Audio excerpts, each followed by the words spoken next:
What are your thoughts on that report the governor issued last week about all the government savings that turned out to be much less in government savings than he was saying it was?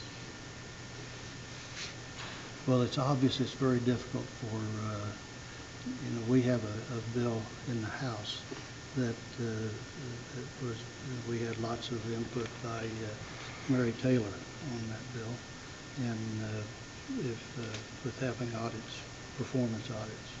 And I think some of the things that we're seeing, that being one of them, if we had those performance audits also tied into even the issue of the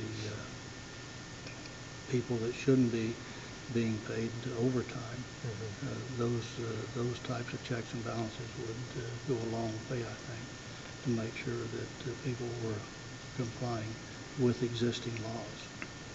Sometimes you don't need to write new laws, it's just need to make sure that you're obeying the laws that currently exist in the revised code.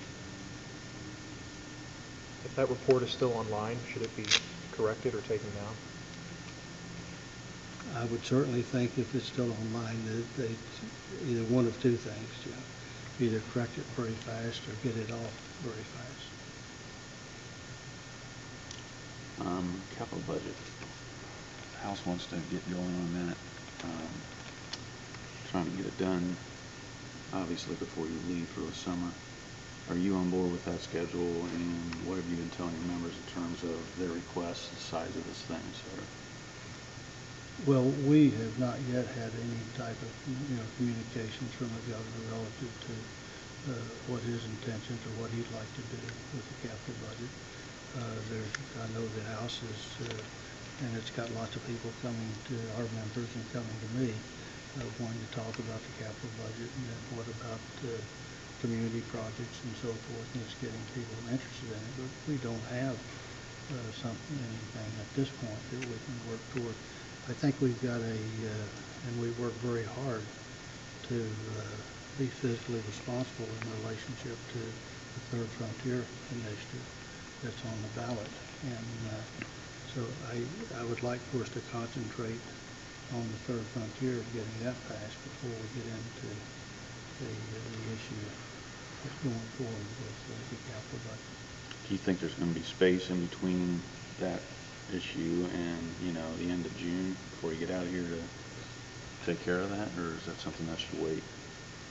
I think we need to have a good conversation when the governor's ready, between the governor and the speaker and I. And that's the thing that I keep saying is that it's uncomfortable to go to a meeting and say this is what I've decided we're going to do, and when all the decision makers haven't decided it. And so I just hope that before this goes forward, we'll have an opportunity that the governor can express what he wants to do and why. I can express what I would prefer doing and why, and the speaker can make his points. And then we need to work through that and try to come to an agreement. Do you think that could cause problems with the electorate if you guys start talking about a capital budget for the campaign in terms of the state going into more debt and how that might play out? Well, I just think that we ought to not mix apples and oranges for sure, and the capital budget is a totally different thing than doing the Third Frontier Initiative. And I think we ended up in our discussions on Third Frontier in order with the dollar amount that we moved forward with the $700 million. So I think that I'm comfortable where we're at with that, and I think that we need to move forward on that. Is there any reason why the capital budget couldn't wait until later in the year, or is there? Again, we've not talked. I don't know of any, okay. and nobody. If there was something that we'd had a meeting and there was a need to go forward with that now, then sure, I'd want to discuss that and look at it. But I don't know of any reason at this point that we ought to go forward at this time.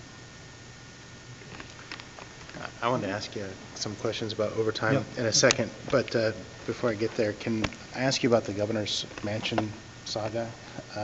Yesterday we talked to Senator Grindell who announced that he wanted to have hearings, planned to have hearings. Did you have a conversation with him about that, and can you tell us sort of your support, if any? I've not had any detailed discussions with him. Yesterday, just before session, he had told me, said that he would like to have hearings, and I told him that I had made a commitment to the Inspector General that we wouldn't go forward with things in relationship and let them complete their investigation. But once that the Inspector General doesn't have a problem, I would support him having hearings, yeah. So does that mean there's been word then that the Inspector General, well, he made it very clear yesterday he's planning to have them right away. Has the Inspector General declined to investigate, or what can you tell us? I have not talked to Tim lately. I've not known in relationship to whether the Inspector General, to me, he's not said anything more, so we'll find out. What is your hope then, should these proceed, about what will be the ultimate result of those? Well, I think the objective would be to find out really what was taking place there in relationship with the interchange of whatever counterband it was that was being exchanged and dropped in various locations with the attempt to get into the prison. I think we need to know what those circumstances were, and a part of that would be why was the inquiry stopped. And Grindell's concern is that there was, to tack on to that, there might have been some political interference, so to speak, maybe not from the governor himself, but somebody in his office. Do you share those concerns? Well, I think that we certainly want to make sure that if that was taking place, that we would identify it. And without having an investigation go forward, it's going to be pretty difficult to determine whether that was or was not a part of it. And finally, this, would have the tendency, I'm not sure when the last time there was hearings by the Senate for a situation like this, but it certainly sort of induces the concern that this might be political. Is it a political end that you're seeking here, or would seek with the hearings? No, it is not. That's not the objective of it. And again, sometimes there's a fine line, and you can imply that things are political. This is not political. We know that there were some things taking place there that should not have been taking place. We need to find out what that was and need to get it corrected and move on.